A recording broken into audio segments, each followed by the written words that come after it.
Assalamualaikum warahmatullahi wabarakatuh. Perkenalkan, nama saya Nurul Muhlisa, SPD MPD.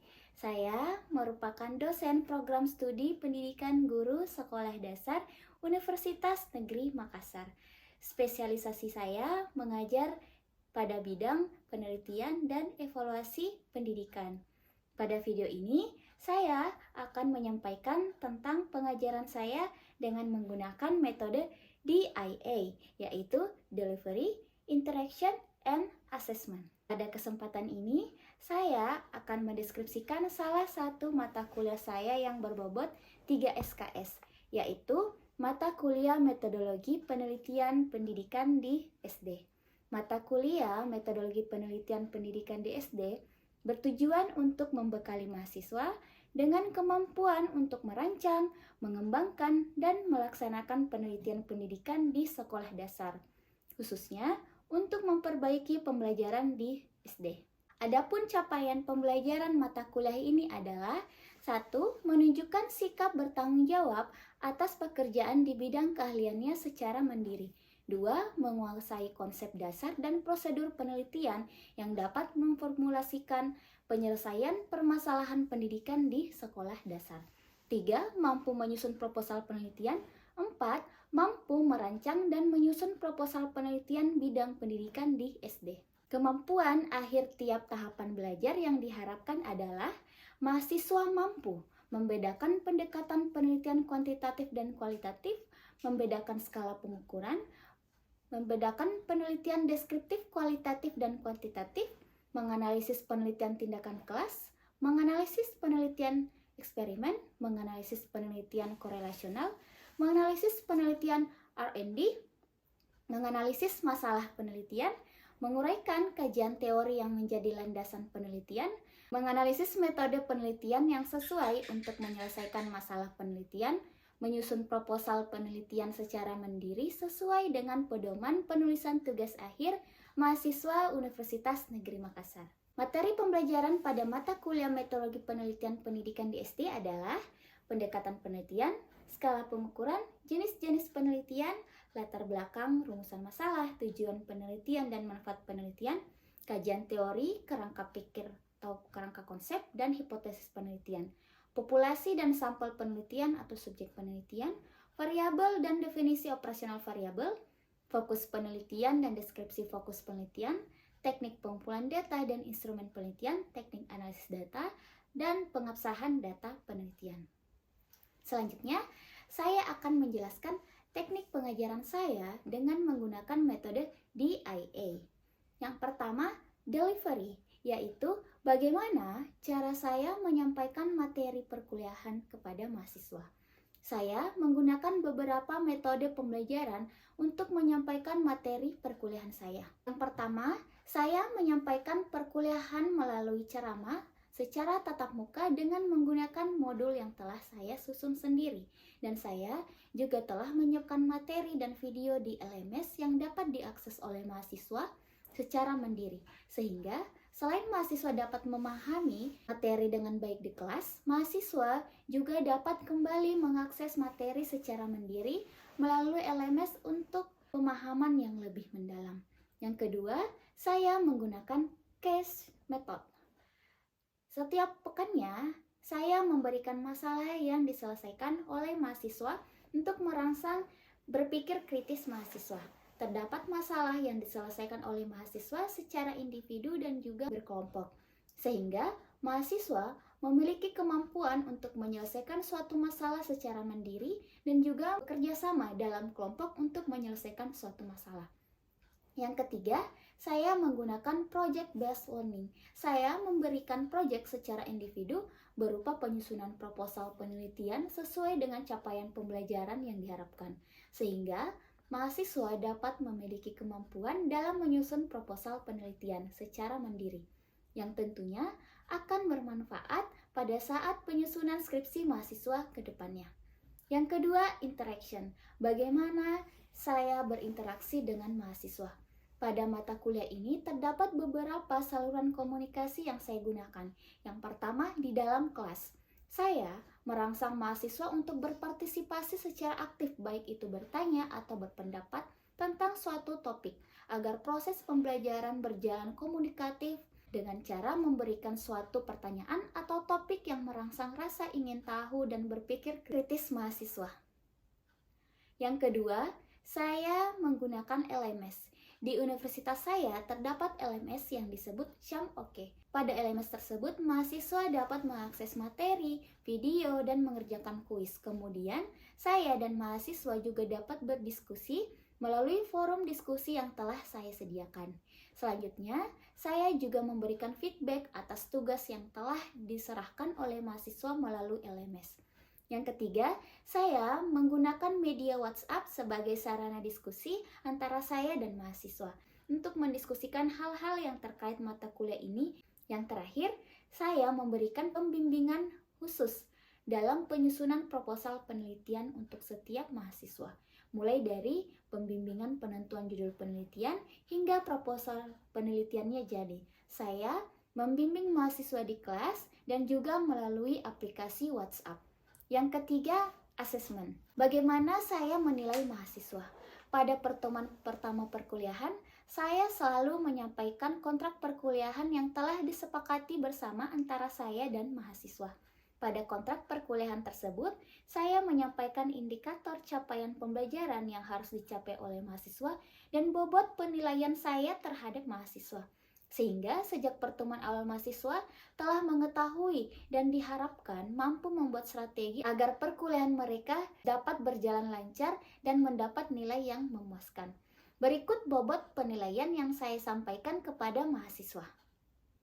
Selanjutnya, saya akan menayangkan cuplikan video pengajaran saya pada mata kuliah metodologi penelitian pendidikan di SD. Bismillahirrahmanirrahim. Assalamualaikum warahmatullahi wabarakatuh. Waalaikumsalam warahmatullahi wabarakatuh. Alhamdulillahirrahmanirrahim, kita bertemu kembali di semester ini di mata kuliah metodologi penelitian.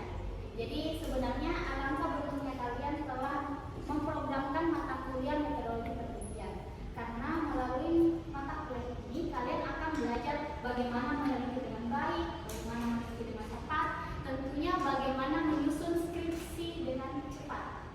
Semuanya mau selesai cepat ya skripsinya? Jadi melalui mata kuliah ini kalian akan bisa menyusun skripsi dengan baik, dengan tepat, dengan cepat, karena kalian akan buat proposal penelitian melalui mata kuliah ini. Jadi mohon perhatiannya untuk mata kuliah kita metodologi penelitian ini. Baik, ada satu hal yang harus kalian benar-benar perhatikan sebelum kita itu melangkah jauh ke metode penelitian. Jadi ada satu hal yaitu disebut data. Nah, data penelitian adalah satu hal penting yang harus kalian pahami terlebih dahulu. Data penelitian itu diperoleh dari proses pengukuran, yang mana pengukuran itu menggunakan skala pengukuran. Jadi proses pengukuran menggunakan skala pengukuran, lalu skala pengukuran itu ada berbagai macam. Dan dari berbagai macam, berbagai jenis skala pengukuran itu muncullah berbagai macam data. Nah, sekarang Ibu perlihatkan contoh hasil pengolahan data. Nah, di sini data itu bisa disajikan dalam bentuk diagram, dalam bentuk tabel, atau mungkin dalam bentuk rata-rata, modus, standar deviasi, ya kan? Nah itu. Jadi bisa dalam grafik, diagram, tabel, atau kata, atau seperti rata-rata dan lain-lain. Nah, sekarang Ibu punya pertanyaan.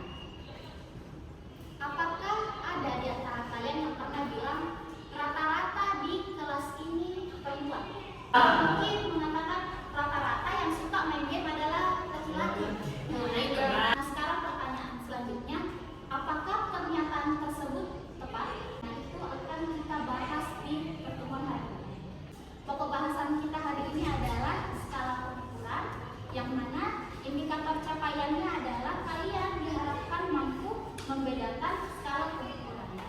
Skala pengukuran itu kalau dalam penelitian kuantitatif itu sangat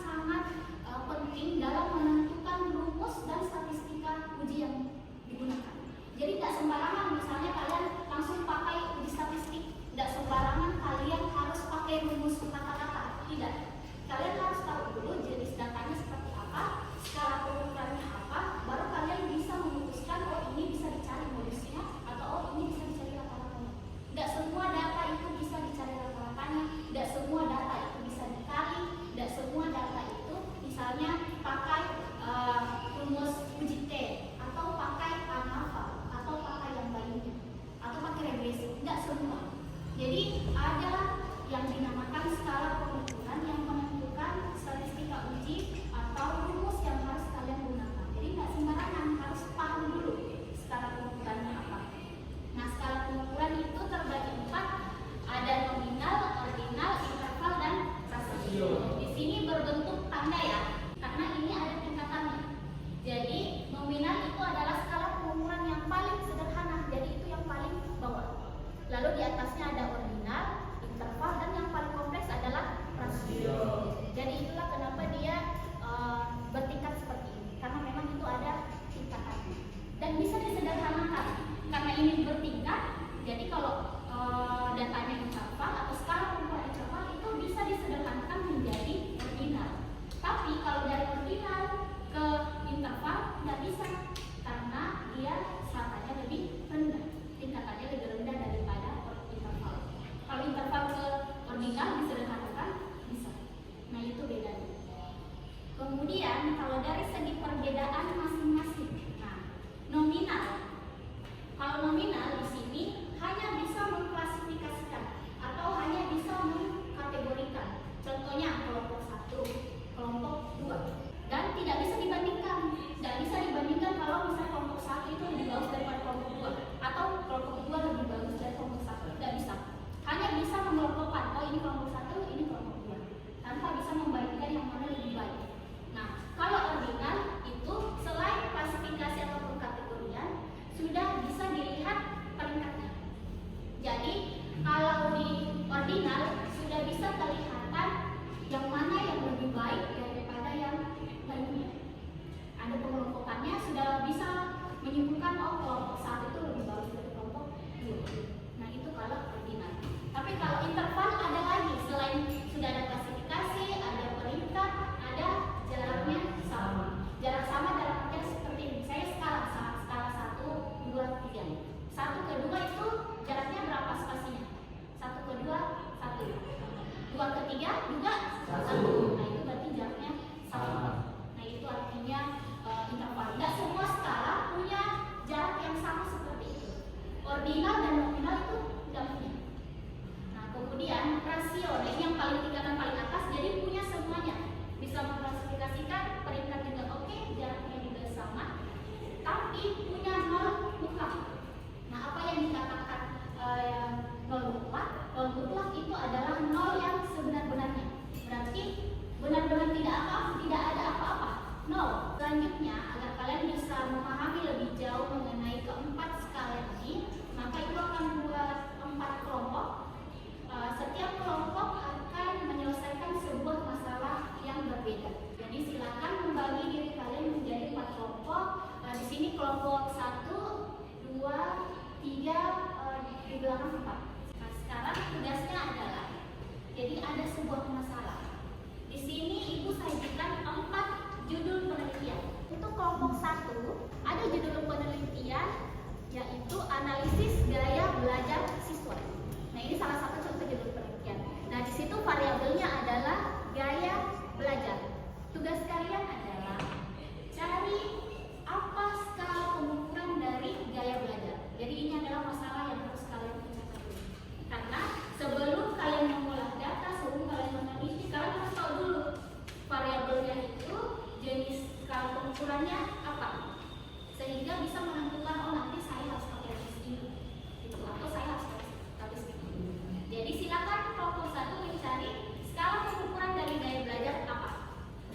dari variabel penelitiannya. Nah, variabel penelitian ini skala pengukurannya apa kalau hasil belajar? Jadi hasil belajar skala pengukurannya apa, lalu alasannya apa, kenapa masuk di skala pengukuran tersebut. Kelompok terakhir atau kelompok keempat ada judul penelitian pengaruh tingkat pendidikan terhadap kinerja pegawai. Di sini ada variabel penelitian tingkat pendidikan. Jadi silakan dicari tingkat pendidikan itu skala pengukurannya apa, lalu alasannya apa. Jadi silakan didiskusikan. Ibu berikan waktu untuk berdiskusi. Nanti ada yang akan mempresentasikan hasil dari jawaban atau saya pertama. Silakan. Jadi sejelas kayak dikasihkan masih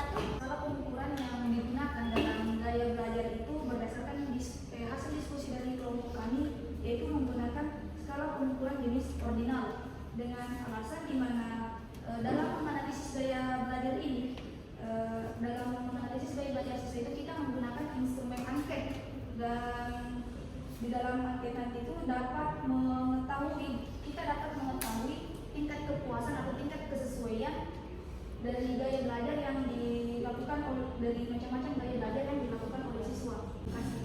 Itu berikan dulu. Oke, terima kasih untuk kelompok satu. Nah, tadi jawaban dari masalahnya adalah gaya belajar itu termasuk skala ordinal. Menurut kalian setuju atau tidak? Silakan sendiri. Oke, baik. Baik, dari jawaban kelompok satu itu mengatakan itu ordinal. Saya tidak. Oke, jadi ada yang baik. Sesuai dengan judulnya, analisis gaya belajar. Tidak tahu apa selanjutnya. Ini kan cuma analisis gaya belajarnya saja. Seperti cuma dikelompokkan. Seperti yang dibilang tadi itu ada 3. Berarti kamu cuma cari gaya belajarnya saja. Dapat dapat jenis yang mana? Yang 1, 2, atau 3. Seperti itu mungkin. Oke, terima kasih. Jadi ini menarik ya. Semua jawaban dari kalian itu ibu bisa memahami mengapa kalian menjawab itu. Tapi yang perlu diluruskan adalah sudut pandang kalian. Nah, begini, sudah tepat bahwa untuk mengetahui gaya belajar kalian akan menggunakan angket yang di sebelah tadi. Yang mana pilihan jawaban angket itu biasanya mungkin sangat setuju.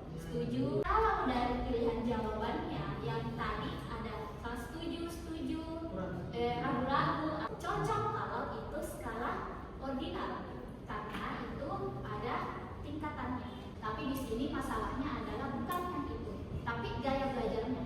Yang mana gaya belajar ini ada 3 tadi.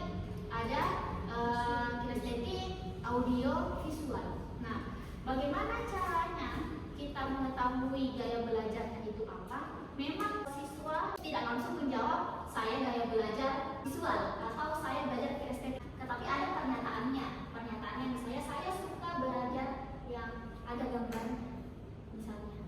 Nah, dari situlah nanti akan dilihat mana poin yang paling besar antara poin pernyataan gaya belajar visual dengan poin atau skor dari gaya belajar auditori dan kinestetik. Yang mana paling tinggi, nah itulah gaya belajar yang lebih dominan pada siswa tersebut.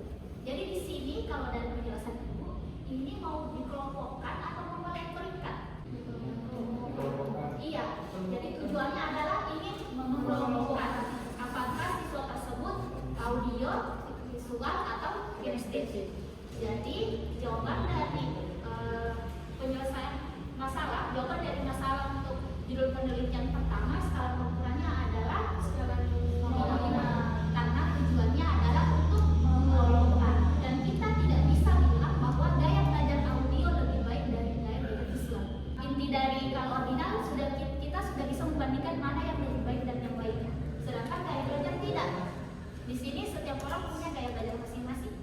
Dan kita membagi angket hanya untuk bisa menemukan gaya belajar di setiap siswa. Oke, kita lanjut ke masalah kedua. Judul penelitiannya adalah pengaruh aktivitas fisik terhadap tinggi badan. Silakan kelompok 2, tinggi badan itu termasuk skala pengukuran apa? Silakan.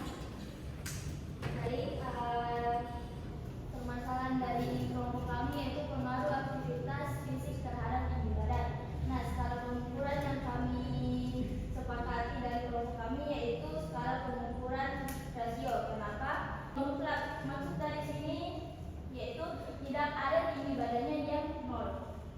Sekian dari kelompok kami, saya kembalikan kepada Ibu. Terima kasih. Bagaimana yang lain? Ini katanya kalau kelompok 2 tinggi badan itu termasuk skala rasio karena ada 0 mutlaknya yang mana hanya dimiliki oleh skala rasio. Jadi kalau 0 tinggi badannya berarti tidak ada tinggi badannya. Gitu. Jadi bagaimana kalian setuju atau tidak? Setuju. Ini termasuk yang mudah sebenarnya. Apalagi di sini masalahnya mengenai tinggi badan. Jadi sangat mudah untuk dijelaskan. Yang mana ciri khas rasio adalah yang paling penting 0 mutlak. Karena kan yang lainnya itu dimiliki oleh seluruh yang skala yang lain. Tapi di sini yang tidak dimiliki oleh skala pengukuran yang lain adalah 0 mutlak. Nah, di sini paling kelihatan tinggi badan. Misalnya 0 cm berarti tidak ada tinggi badannya. Jadi misalnya si A itu 100 cm. Si B itu 200 cm. Berarti si B itu 2 kali lebih tinggi dibanding si A. Nah, itu karena ada perubahan. Dan itu hanya bisa dimiliki oleh satu. Selanjutnya, masalah ketiga mengenai pengaruh model pembelajaran PBL terhadap hasil belajar siswa. Di sini variabelnya adalah hasil belajar. Tentunya ini yang paling dekat ya dengan kalian. Penelitian seringkali berkat hasil belajar siswa. Nah, kita harus tahu hasil belajar ini termasuk skala pengukuran apa. Silakan kelompok 3. Nah, skala pengukurannya yang sudah kami dapat yakni skala interval. Mengapa demikian? Karena skala interval ini merupakan skala yang menggunakan numerik atau angka yang dapat dihitung menggunakan operasi matematika. Akan tetapi belum bisa digunakan untuk menghitung rasio seperti yang dihitung oleh kelompok tadi. Nah, contohnya jika Putra punya nilai 50, Yulia punya nilai 80, dan saya punya nilai 100. Nah, dalam kasus ini kita bisa mengatakan bahwa selisih antara nilai Putra dan Cahaya itu 50, ya kan? Karena Putra tadi 50, Cahaya tadi 100, jadi selisihnya itu 50. Akan tetapi kita tidak bisa mengatakan bahwa Cahaya 2 kali lebih pintar daripada Putra karena kita belum karena skala interval ini belum mempunyai nol mutlak. Terima kasih. Saya kembalikan kepada Anda. Terima kasih. Nah, jadi jawaban dari kelompok 3 hasil belajar itu termasuk interval karena dia tidak memiliki nol mutlak seperti yang tadi kelompok 2 rasio. Yang mana kalau nilai itu tidak bisa dikatakan bahwa kalau misalnya satunya 50, satunya 100, tidak bisa bilang si A yang dapat 50 ini itu atau si B yang dapat 100 ini 2 kali lebih pintar daripada si A yang dapat 50. Walaupun kalau dilihat dari angka itu bukan kali duanya gitu. Tapi tidak bisa dikatakan 2 kali lebih pintar karena ini tidak ada nol mutlak. Tadi kan ada 0 cm. Berarti tidak ada tingginya.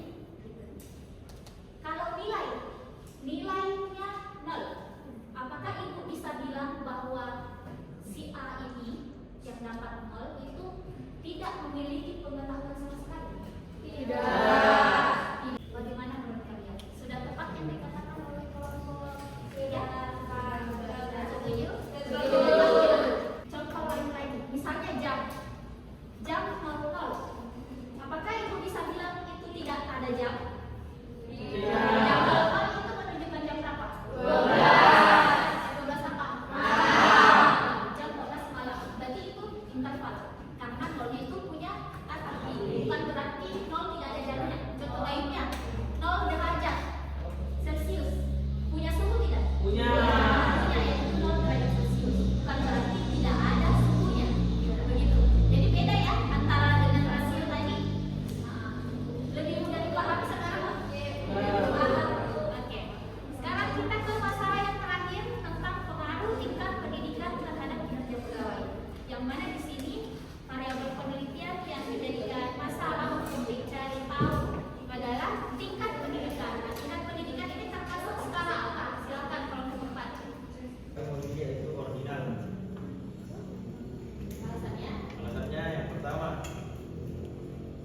pendidikan itu ada SD, SMP, SMA, sarjana, S1, dan S2. Terima kasih kelompok keempat. Tingkat pendidikan itu tadi kata Tuhannya adalah ordinal karena sudah ada pengkategoriannya. Contohnya tadi SD, SMP, SMA dan sudah bisa dilihat peringkatnya SD, SMP, SMA yang tentunya SMP lebih tinggi daripada SD, SMA lebih tinggi dari SMP gitu, ya kan? Ya kan? Nah, kalau ini setuju? Setuju. Sampai di sini bisa dipahami terkait skala pengukuran? Bisa. Siapa yang bisa menyimpulkan materi kita hari ini? Satu orang? Silakan. Boleh. Nah, dalam skala pengukuran itu terdapat 4 jenis skala. Yang pertama, skala nominal, ordinal, interval, dan rasio. Nah, skala nominal ini merupakan skala tingkat pertama atau merupakan skala yang paling mudah karena hanya membedakan satu dengan yang lainnya. Contoh di sekitar sini yakni laki-laki dan perempuan.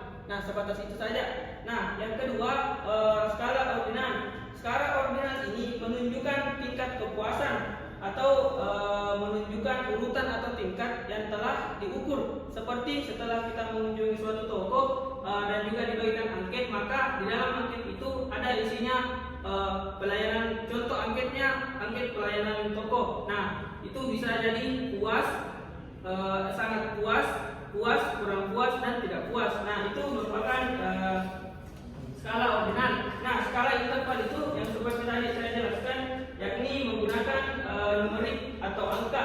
Nah, namun kita tidak bisa menghitung rasionya. Seperti menghitung rasio karena tidak mempunyai nol mutlak. Seperti contoh tadi, jika nilai siswa itu 0, apakah siswa itu tidak bisa dikatakan tidak punya pengetahuan? Contoh, jika nilai siswa itu 0, maka siswa itu tidak bisa dikatakan tidak punya pengetahuan karena dia pasti punya pengetahuan tapi bukan pada saat itu. Nah, begitu. Nah, terakhir yakni rasio. Nah, ini merupakan skala yang paling tinggi tingkatannya di atas 3 skala yang tadi. Nah, skala rasio ini menggunakan nilai nol mutlak, yakni nilai dasar. Nah, seperti tinggi badan tadi. Kalau memang nilainya nol tinggi badannya, berarti tidak ada. Nah, itu tadi kesimpulannya menurut saya. Kesimpulannya mohon dimaafkan. Assalamualaikum warahmatullahi wabarakatuh. Waalaikumsalam warahmatullahi wabarakatuh. Oke, sekarang kita ke kuis. Kuis kita akan adakan lewat kuisis. Jadi silakan yang menggunakan HP kalian masing-masing. Silakan masuk di joinmyquiz.com. Lalu masukkan kodenya yaitu 996121.